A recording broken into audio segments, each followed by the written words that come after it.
passe à la troisième catégorie, à savoir la société à responsabilité limitée. Alors,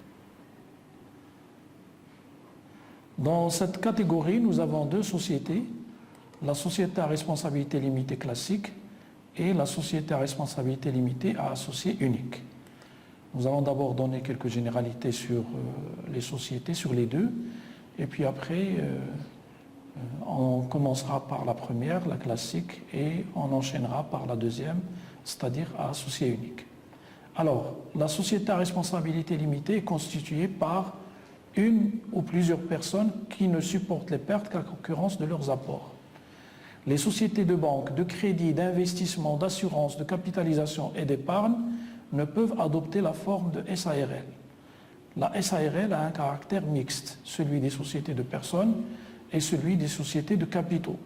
L'une des principales innovations de la loi est celle de la SARL comprenant un seul associé.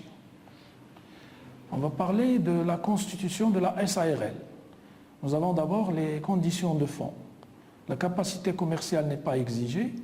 L'objet, bien sûr, il doit être possible, licite, et il doit figurer dans les statuts.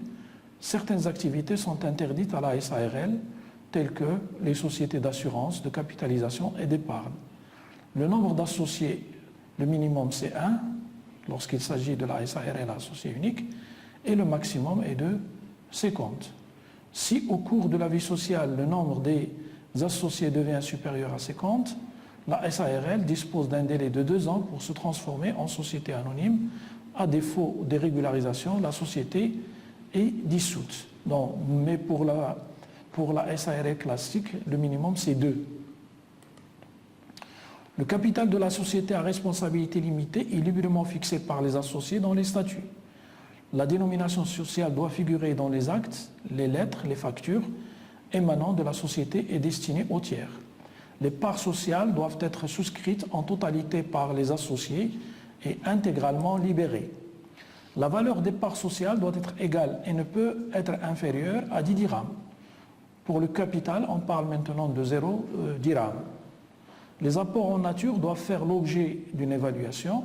Cependant, l'intervention du commissaire aux comptes est facultative si aucun apport en nature n'a une valeur supérieure à 10 000 dirhams et si la valeur de l'ensemble des apports en nature n'excède pas la moitié du capital social. Concernant l'apport en industrie, en principe, les parts sociales ne peuvent pas représenter les apports en industrie. Toutefois, lorsque l'objet de la société porte sur l'exploitation d'un fonds de commerce ou d'une entreprise artisanale, apporté à la société ou créé par elle à partir d'éléments corporels ou incorporels qui lui sont apportés en nature, l'apporteur en nature peut apporter son industrie lorsque son activité principale est liée à la réalisation de l'objet social. La quote-part de l'apporteur en industrie dans sa contribution aux pertes est déterminée par les statuts sans qu'elle puisse être supérieure à celle de l'associé qui a le moins apporté. Les conditions de forme pour la constitution de la SARL. Les statuts doivent être établis par écrit. Il faut aussi la signature des statuts, la publicité au bulletin officiel et dans un journal d'annonce légale, au greffe, et bien sûr, il faut procéder à l'immatriculation au registre du commerce. La gérance de la SARL. Quel est le statut juridique des gérants? On va parler dans un premier temps de la nomination des gérants. La société à responsabilité limitée est gérée par une ou plusieurs personnes physiques. Les gérants peuvent être choisis en dehors des associés. Ils sont nommés par les associés dans les statuts ou par un acte postérieur.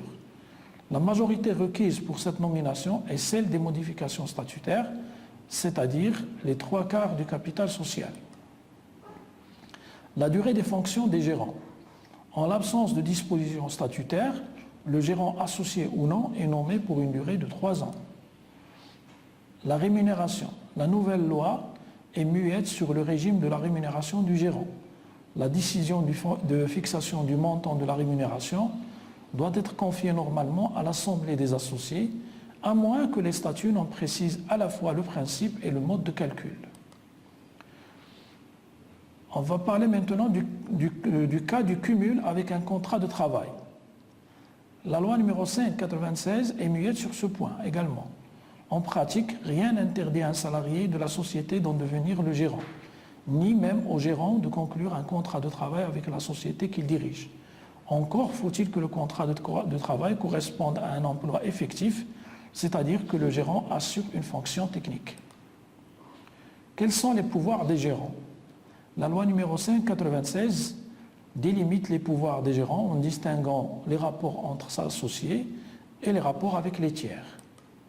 Concernant les rapports entre associés, les pouvoirs des gérants sont déterminés par les statuts et dans le silence de ceux-ci, chaque associé peut effectuer tout acte de gestion dans l'intérêt de la société.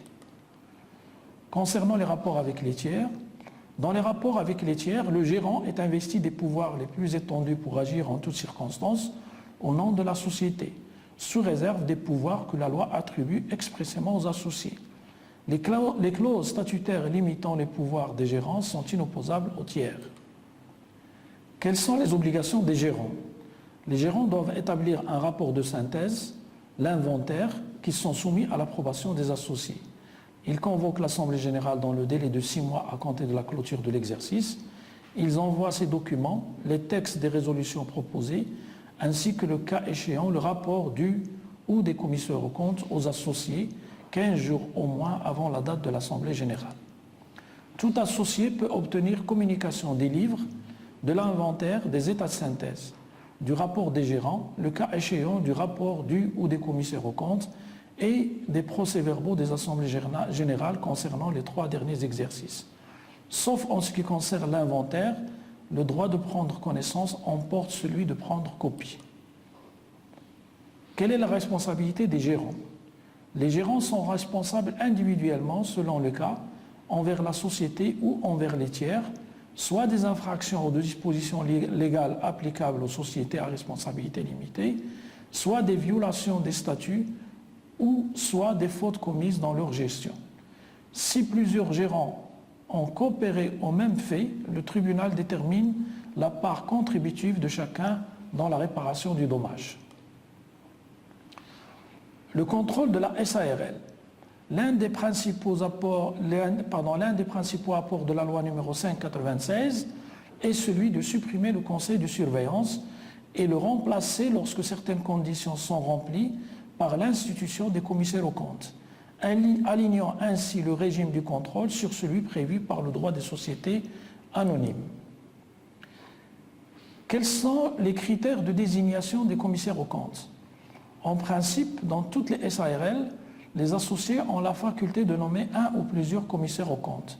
Cependant, cette désignation est obligatoire pour celles dont le chiffre d'affaires à la clôture d'un exercice social dépasse le montant de 50 millions de dirhams hors taxe. Toutefois, même si le seuil indiqué ci-dessus n'est pas atteint, la nomination d'un commissaire aux comptes peut être demandée au président du tribunal statuant en référé par un ou plusieurs associés représentant au moins le 1/4 du capital. Quelles sont les conditions de nomination des commissaires aux comptes? L'article 80, alinéa 1 de la loi numéro 5/96 dispose que les associés peuvent nommer un ou plusieurs commissaires aux comptes dans les conditions prévues au 2e alinéa de l'article 75. L'article 75, alinéa 2 énonce que toute modification des statuts est décidée par les associés représentant au moins les 3/4 du capital social. Toute clause exigeant une majorité plus élevée est réputée non écrite. Quant aux autres conditions, voir ce qui a été dit à ce sujet sur les sociétés anonymes. Les assemblées générales dans les SARL. L'Assemblée générale est réunie obligatoirement dans les 6 mois de la clôture de l'exercice. Les décisions sont prises en Assemblée générale. Toutefois, les statuts peuvent stipuler qu'à l'exception de celles prévues au 1er alinéa de l'article 70, toutes les décisions ou certaines d'entre elles peuvent être prises par consultation écrite des associés. Les statuts fixent les conditions et les délais de cette consultation. Les associés sont convoqués aux assemblées générales 15 jours au moins avant leur réunion. par lettre recommandée avec accusé de réception qui indique l'ordre du jour. Chaque associé a droit de participer aux décisions et dispose d'un nombre de voix égal à celui des parts sociales qu'il possède. Dans les assemblées générales ou lors des consultations écrites, les décisions sont adoptées par un ou plusieurs associés représentant plus de la moitié des parts sociales. Si cette majorité n'est pas obtenue, et sauf stipulation contraire des statuts, les associés sont, selon les cas, convoqués ou consultés une seconde fois et les décisions sont prises à la majorité des votes émis, quel que soit le nombre des votants. La dissolution de la SARL. Si du fait de pertes constatées dans les états de synthèse, la situation nette de la société devient inférieure à un quart du capital social, les associés décident à la majorité requise pour la modification des statuts, c'est-à-dire les 3/4 du capital social, dans un délai de 3 mois qui suivent l'approbation des comptes ayant fait apparaître cette perte, s'il y a lieu à dissolution anticipée de la société.